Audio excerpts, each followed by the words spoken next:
नमस्कार। आज के इतिहास शिक्षण में मैं डॉक्टर जसपाल सिंह खत्री, प्रवक्ता विद्यालय शिक्षा उत्तराखंड, आपका हार्दिक स्वागत करता हूँ। आज हम कक्षा 11 इतिहास की पाठ्य पुस्तक विश्व इतिहास के कुछ विषय, इसके अध्याय 3 वर्ग का अध्ययन करेंगे। हमारे इस अध्ययन के चर्चा के बिंदु रहेंगे मध्यकालीन यूरोप के समाज के 3 वर्ग। पहला वर्ग हम पादरी वर्ग पर चर्चा करेंगे, दूसरा वर्ग अभिजात वर्ग और तीसरा वर्ग कृषक वर्ग। 3 वर्ग मध्यकालीन यूरोप का समाज। 12वीं सदी में बिगेन के ओबेस हिल्डेगार्ड, उन्होंने लिखा है कि कौन चरवाहा अपने समस्त पशुओं, गायों, गधों, भेड़ों, बकरियों को कोई अंतर किए बिना एक अस्तबल में रखने की सोचेगा। इसलिए मनुष्यों में भी अंतर स्थापित करना आवश्यक है, जिससे वे एक दूसरे को तबाह न करें। आगे वे कहते हैं, ईश्वर अपने रेवड़ में अंतर रखता है, चाहे स्वर्ग पर अथवा पृथ्वी पर। उसके द्वारा सबको प्यार मिलता है, परंतु उनमें कोई समानता नहीं है। अर्थात फ्रांसीसी पादरी इस अवधारणा में विश्वास रखते थे कि प्रत्येक व्यक्ति कार्य के आधार पर 3 वर्गों में से किसी एक का सदस्य होता है। एक बिशप ने कहा कि यहाँ वर्ग क्रम में कुछ प्रार्थना करते हैं, दूसरे लड़ते हैं और शेष अन्य कार्य करते हैं। इस तरह समाज मुख्य रूप से 3 वर्ग यानी पादरी वर्ग, अभिजात वर्ग और कृषक वर्ग से बना है। पहला वर्ग पादरी वर्ग। कैथोलिक चर्च के अपने नियम थे। राजा द्वारा दी गई भूमियां थी जिनसे वे कर उगा सकते थे। इसलिए यह एक शक्तिशाली संस्था थी जो राजा पर निर्भर नहीं थी। पश्चिमी चर्च के अध्यक्ष पोप थे जो रोम में रहते थे। यूरोप में ईसाई समाज का मार्गदर्शन बिशपों तथा पादरियों द्वारा किया जाता था, जो प्रथम वर्ग के अंग थे।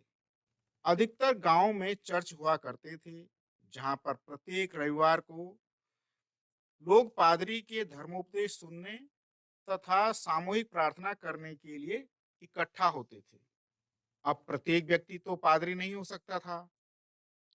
जैसे कृषि दास पर प्रतिबंध था, शारीरिक रूप से बाधित व्यक्तियों पर और स्त्रियों पर भी प्रतिबंध था, वे पादरी नहीं बन सकते थे। जो पुरुष पादरी बनते थे वे शादी नहीं कर सकते थे। धर्म के क्षेत्र में बिशप अभिजात माने जाते थे। बिशपों के पास भी लॉर्ड की तरह विस्तृत जागीरें थी और वे शानदार महलों में रहते थे।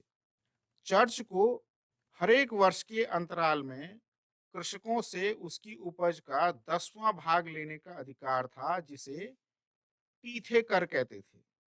अमीरों द्वारा अपने कल्याण और मरणोपरांत अपने रिश्तेदारों के कल्याण हेतु दिया जाने वाला दान भी चर्च की आय का एक अन्य स्रोत था। चर्च के औपचारिक रीति रिवाज की कुछ महत्वपूर्ण रस्में होती थी, जो सामंती कुलीनों की नकल थी। प्रार्थना करते वक्त हाथ जोड़कर और सिर झुकाकर घुटनों के बल झुकना, नाइट द्वारा अपने वरिष्ठ लॉर्ड के प्रति वफादारी की शपथ लेते वक्त अपनाए गए तरीके की नकल था। इसी प्रकार ईश्वर के लिए लॉर्ड शब्द का प्रचलन एक ऐसा उदाहरण था जिसके द्वारा सामंती संस्कृति चर्च की के उपासना कक्षों में प्रवेश करने लगी थी। इस प्रकार अनेक सांस्कृतिक सामंती रीति रिवाजों और तौर तरीकों को चर्च की दुनिया ने अपना लिया था। भिक्षु, जो चर्च के अतिरिक्त कुछ विशेष श्रद्धालु ईसाइयों की एक दूसरी तरह की संस्था थी।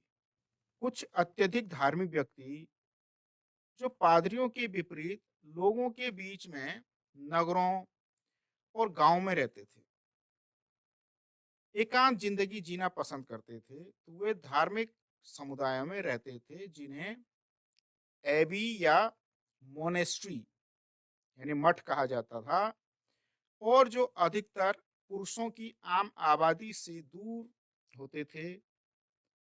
दो सबसे अधिक प्रसिद्ध मठों में से एक मठ 529 ईस्वी में इटली में स्थापित सेंट बेनेडिक्ट था, और दूसरा 910 में बरगंडी में स्थापित क्लूनी था।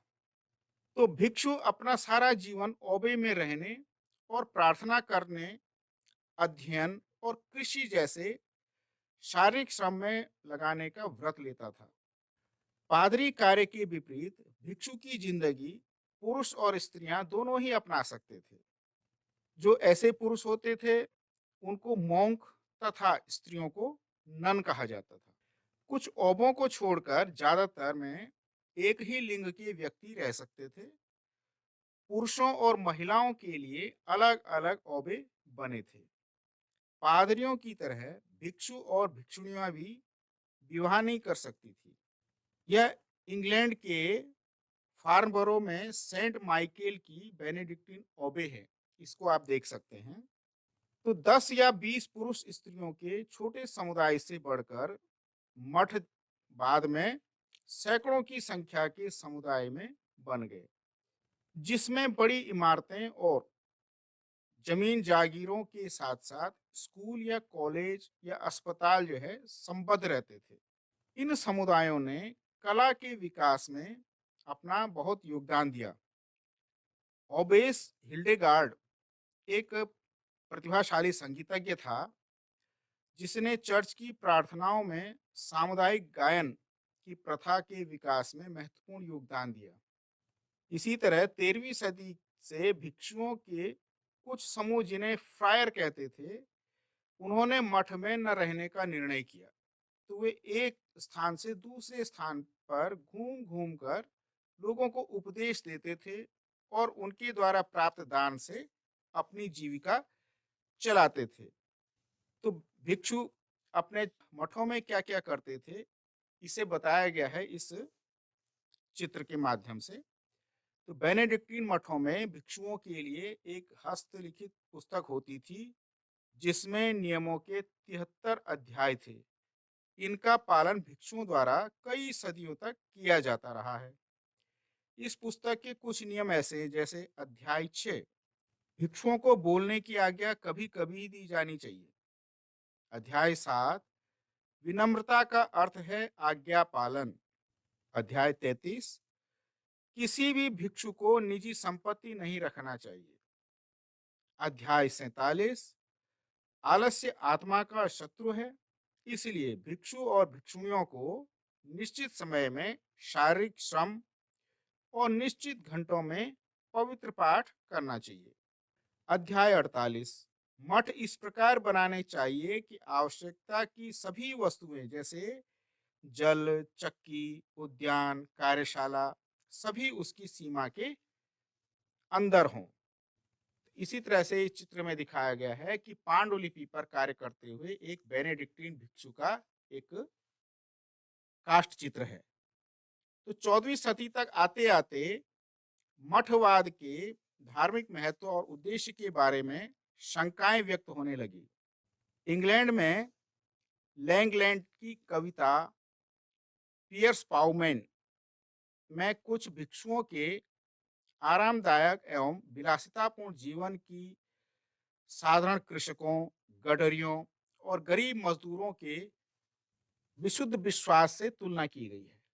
इंग्लैंड में भी चौसर ने कैंटरबरी टेल्स लिखी है, जिसमें भिक्षुणी, भिक्षु और फ्रायर का एक हास्यास्पद चित्रण उसमें किया गया है। तो चर्च और समाज, तो यूरोपवासी बहुत सारे ईसाई बन गए थे, पर उन्होंने अभी भी कुछ हद तक चमत्कार और रीति रिवाजों से जुड़े अपने पुराने विश्वासों को नहीं छोड़ा था। तो 4वीं सदी से ही क्रिसमस और ईस्टर कैलेंडर की महत्वपूर्ण तिथियां बन गए थे कि क्योंकि चौथी सदी के बाद से रोमनों ने इसे राजधर्म बना लिया था। इसलिए 25 दिसंबर को मनाए जाने वाले ईसा मसीह के जन्मदिन ने एक पुराने पूर्व रोमन त्योहार का स्थान ले लिया। इस तिथि की गणना सौर पंचांग यानी सोलर कैलेंडर के आधार पर की गई थी। ईस्टर ईसा मसीह के शूलारोपण और उनके पुनर्जीवित होने का प्रतीक था, परंतु उसकी तिथि निश्चित नहीं थी क्योंकि इसने चंद्र पंचांग यानी लूनर कैलेंडर पर आधारित एक प्राचीन त्योहार का स्थान ले लिया था, जो लंबी सर्दी के पश्चात और बसंत के आगमन का स्वागत करने के लिए मनाया जाता था। तो परंपरागत रूप से उस दिन प्रत्येक गांव के व्यक्ति अपने गांव की भूमि का दौरा करते थे और ईसाई धर्म के आने पर भी उन्होंने इसे जारी रखा, पर अब वे उसे ग्राम के स्थान पर पैरिश यानी एक पादरी की देखरेख में आने वाला जो क्षेत्र होता है उसे पैरिश कहने लगे। काम से दबे कृषक इन पवित्र दिनों में यानी जो हॉलीडेज हैं, ये पवित्र दिन है, हॉलीडे इसीलिए बना हुआ है, उसका स्वागत इसलिए करते थे क्योंकि इन दिनों उन्हें कोई काम नहीं करना पड़ता था। वैसे तो यह दिन प्रार्थना करने के लिए था, परंतु लोग सामान्यतः इसका अधिकतर समय मौज मस्ती करने और दावतों में बिताते थे। तीर्थ यात्रा यानी ईसाइयों के जीवन का एक ऐसा महत्वपूर्ण हिस्सा थी। बहुत से लोग शहीदों की समाधियां या बड़े गिरजाघरों की लंबी यात्राओं पर जाते थे। दूसरा वर्ग था अभिजात वर्ग। तो पादरियों ने स्वयं को प्रथम वर्ग में तथा अभिजात वर्ग को दूसरे वर्ग में रखा था, परंतु वास्तव में सामाजिक प्रक्रिया में अभिजात वर्ग की महत्वपूर्ण भूमिका थी। ऐसा भूमि पर उसके नियंत्रण का के कारण था। यह वेस्लेज नाम की एक प्रथा के विकास के कारण हुआ। तो फ्रांस के शासकों का लोगों से जुड़ाव एक प्रथा के कारण था जिसको वेस्लेज कहते थे, और यह प्रथा जर्मन मूल के लोगों जिनमें फ्रैंक लोग भी थे उनमें समान रूप से यह विद्यमान थी। बड़े भूस्वामी और अभिजात वर्ग राजा के अधीन होते थे, जबकि कृषक भूस्वामियों के अधीन होते थे। तो अभिजात वर्ग राजा को अपना स्वामी यानी सेनियोर, जिसका शाब्दिक अर्थ अंग्रेजी का सीनियर यानी उसको सीनियर मान लेता था, और वे आपस में वचनबद्ध होते थे। यानी सेनियोर या लॉर्ड, लॉर्ड एक ऐसे शब्द से निकला है जिसका अर्थ होता है रोटी देने वाला। तो सेनियोर दास यानी वेसल्स की रक्षा करता था और बदले में वह उसके प्रति निष्ठावान रहता था। इन संबंधों में व्यापक रीति रिवाजों और शपथों का विनय विनिमय शामिल था, जो कि चर्च में बाइबल की शपथ लेकर की जाती थी। इस समारोह में जो दास होता था वेसेल्स, उसको उस भूमि के प्रतीक के रूप में, जो कि उसके मालिक द्वारा एक लिखित अधिकार पत्र या एक छड़ी स्टफ या केवल एक मिट्टी का डला दिया जाता था। अभिजात वर्ग की एक विशेष हैसियत थी, उनका अपनी संपदा पर स्थायी तौर पर पूरा नियंत्रण था। वह अपनी सैनिक क्षमता बढ़ा सकते थे, जिसको सामंती सेना या फ्यूडल लेवीज कहते थे। तो वे स्वयं का अपना न्यायालय लगा सकते थे और यहाँ तक कि अपनी मुद्रा भी प्रचलित कर सकते थे। वे अपनी भूमि पर बसे सभी व्यक्तियों के मालिक थे।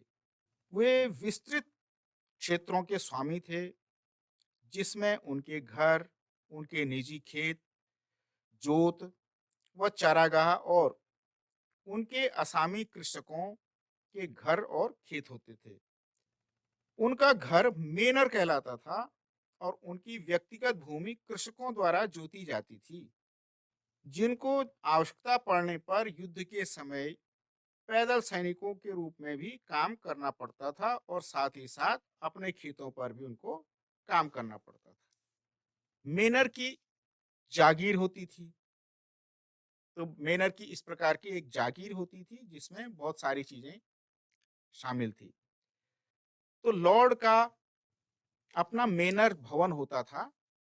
वह गांवों पर यहाँ से नियंत्रण रखता था। कुछ लॉर्ड अनेक गांवों के मालिक थे। किसी छोटे मेनर की जागीर में दर्जन भर और बड़ी जागीर में 50 या 60 परिवार हो सकते थे। प्रतिदिन के उपभोग की प्रत्येक वस्तु जागीर पर मिलती थी। जैसे अनाज खेतों में उगाए जाते थे। लोहार और बढ़ई लॉर्ड के औजारों की देखभाल और हथियारों की मरम्मत करते थे, जबकि राजमिस्त्री उनकी इमारतों की देखभाल करते थे। औरतें वस्त्र कातती और बुनती थीं और बच्चे लॉर्ड की मदिरा संपीड़क का कार्य करते थे। जागीरों में विस्तृत अरण्य भूमि और वन होते थे, जहां लॉर्ड शिकार करते थे, और उनके यहाँ चारागाह होते थे जहां उनके पशु और घोड़े चरते थे। वहां पर एक चर्च और सुरक्षा के लिए एक दुर्ग होता था। फ्रांसीसी अभिजात है, ये लॉर्ड है और ये शिकार पर जा रहे हैं, तो उसके साथ घोड़ा है और शिकारी कुत्ता है और उसका सेवक भी है।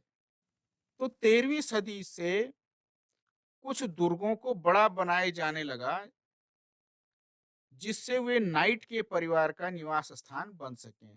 तो वास्तव में इंग्लैंड में नॉर्मन विजय से पहले दुर्गों की कोई जानकारी नहीं थी और इनका विकास सामंती प्रथा के तहत राजनीतिक प्रशासन और सैनिक शक्ति की केंद्रों के रूप में हुआ।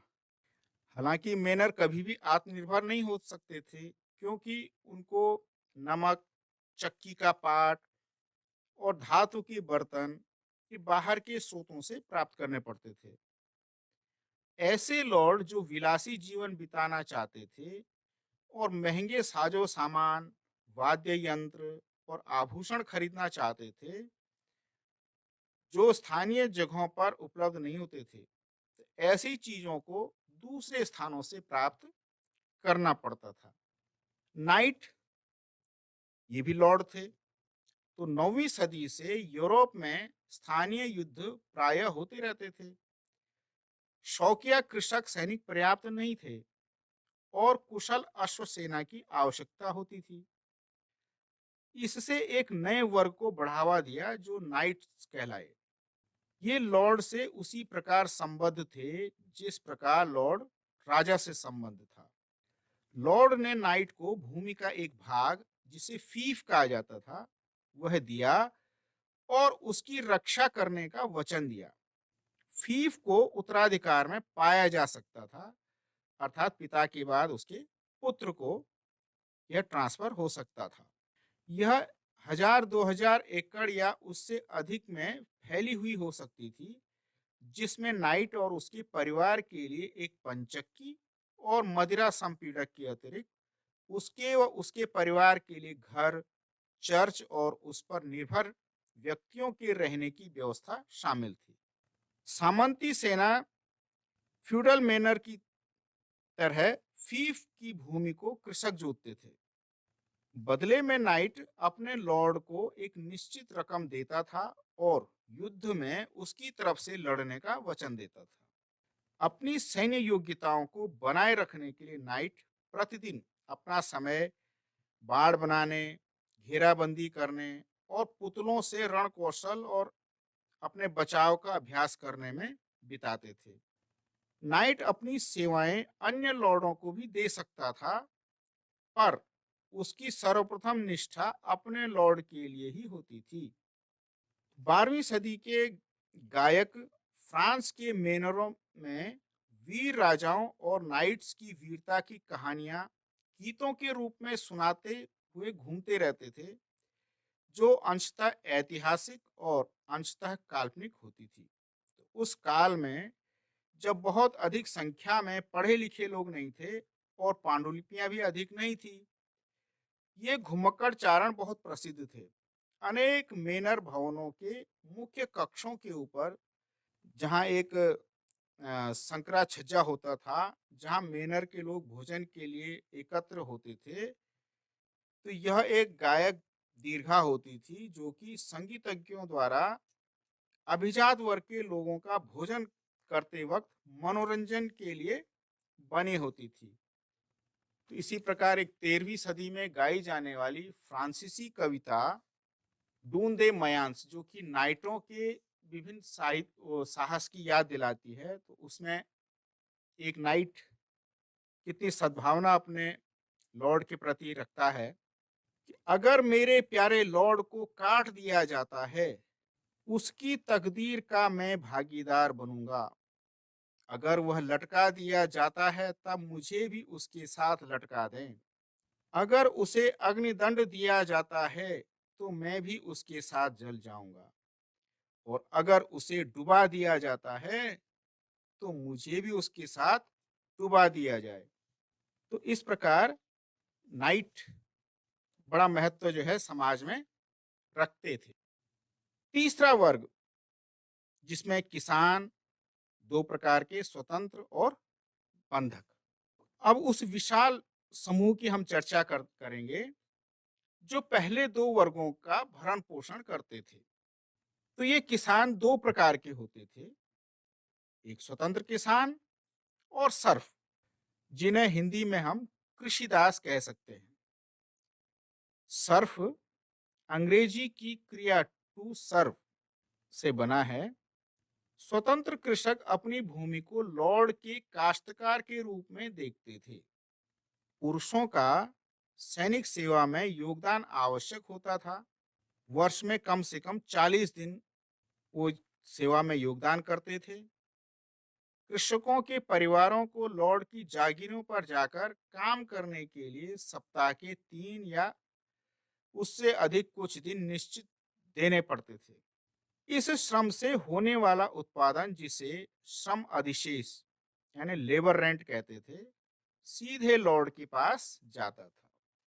इसके अलावा उनसे अन्य श्रम कार्य जैसे गड्ढे खोदना, जलाने के लिए लकड़ियां इकट्ठी करना, बाड़ बनाना और सड़कें व इमारत की मरम्मत करने की उम्मीद भी की जाती थी।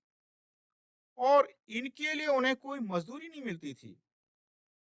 खेतों में मदद करने के अलावा स्त्रियां और बच्चों को अन्य कार्य भी करने पड़ते थे। वे सूत काटते थे, कपड़ा बुनते थे, मोमबत्ती बनाते थे और लॉर्ड के उपयोग हेतु अंगूरों से रस निकाल करके उसकी मदिरा तैयार करते थे।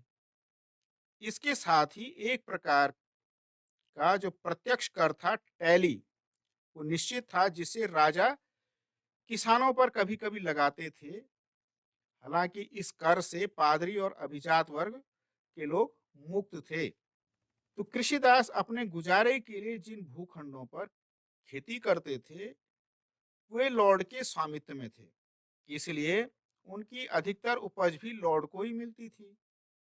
वे उन भूखंडों पर भी कृषि करते थे जो केवल लॉर्ड के स्वामित्व में थी। इसके लिए उन्हें कोई मजदूरी नहीं मिलती थी और वे लॉर्ड की आज्ञा के बिना उस जागीर को नहीं छोड़ सकते थे। लॉर्ड कई तरह के अधिकार का दावा करते थे, हालांकि इससे कृषिदासों को हानि हो सकती थी। सर्फ केवल अपने लॉर्ड की चक्की में ही आटा पीस सकते थे, उनके तंदूर में ही रोटी सेक सकते थे और उनकी मदिरा संपीड़क में ही आसवन मदिरा और बियर तैयार कर सकते थे। लॉर्ड यह तय कर सकता था कि कृषिदास को किसके साथ विवाह करना चाहिए, या फिर कृषिदास की पसंद को ही अपना आशीर्वाद दे सकता था, परंतु इसके लिए वह शुल्क लेता था। इस चित्र में हम देख सकते हैं कि 16वीं सदी में किस प्रकार से कृषक जो है खेती करने में अपना जीवन व्यतीत करते थे। कुछ प्रश्न मूल्यांकन के लिए हैं कि मध्यकालीन यूरोप में 3 वर्ग कौन-कौन से थे? अभी हमने 3 वर्गों के बारे में बताया कि जो मध्यकालीन यूरोप के 3 वर्ग थे, जिनमें पहला स्थान पादरियों को था और पादरी भी, जिसमें विभिन्न प्रकार के बिशप और इसके अलावा भिक्षु भी आते थे।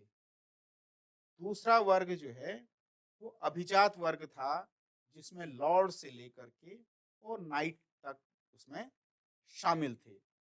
इन लोगों के पास अपनी जागीर होती थी, जो कि उनको राजा द्वारा एक प्रथा के द्वारा दिया जाता था।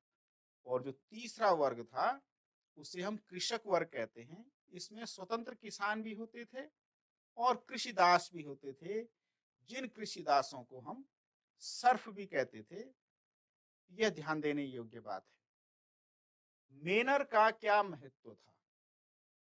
चूंकि ये जो पूरी प्रथा थी, ये सामंतवादी प्रथा थी और इस सामंतवादी प्रथा में संपूर्ण भूमि का अधिकार जो है वो सामंतों को दिया जाता था, जिनको लॉर्ड कहा जाता था। तो लॉर्ड का जो घर होता था वो मेनर कहलाता था, जहां से वो अपनी पूरी जागीर का नियंत्रण रखता था, वहां से वो न्याय करता था। अपने पूरे अधिकार जो भी उसको दिए जाते थे सामंतवादी एक सामंत के रूप में, उनका उपयोग वो उस मेनर से करता था। तो यह लॉर्ड की शक्ति का केंद्र भी था। केवल उसका घर ही नहीं था, बल्कि उसकी शक्ति का भी एक केंद्र था। कुछ प्रश्न गृह कार्य के लिए हैं। पादरी वर्ग को प्रथम वर्ग क्यों कहा गया था? तो पादरी वर्ग की विशेषताएं थी। एक तो यह सम्मानित वर्ग था और धार्मिक रूप से ईसाई प्रजा के लिए वह श्रेष्ठ स्थान रखता था। इसीलिए अभिजातों से ऊपर पादरियों ने स्वयं को अपना स्थान दिया था, क्योंकि यह एक सम्मानित वर्ग था। कृषिदास और रोमन समाज के दास की तुलना कीजिए। पिछले पाठों में हमने आपको रोम में बताया था कि किस प्रकार वहां दास होते थे, जिनको बेड़ियों में जकड़ा रहता था और उनसे अनेक प्रकार के कार्य जो है कराए जाते थे और दासों को खरीदा जाता था। तो जिस परिवार की जितनी हैसियत होती थी, वह उतने दास खरीदता था। दासों की बहुत दुर्दशा हमने रोमन समाज में देखी है। जबकि कृषिदास को जो हम इसमें अध्ययन में पढ़ रहे हैं, तो इसमें हमने चर्चा की कि कृषिदास अपनी मालिक के यहाँ श्रम के रूप में अपना कार्य करते थे। आज के इतिहास शिक्षण में इतना ही। आप सभी का बहुत बहुत धन्यवाद।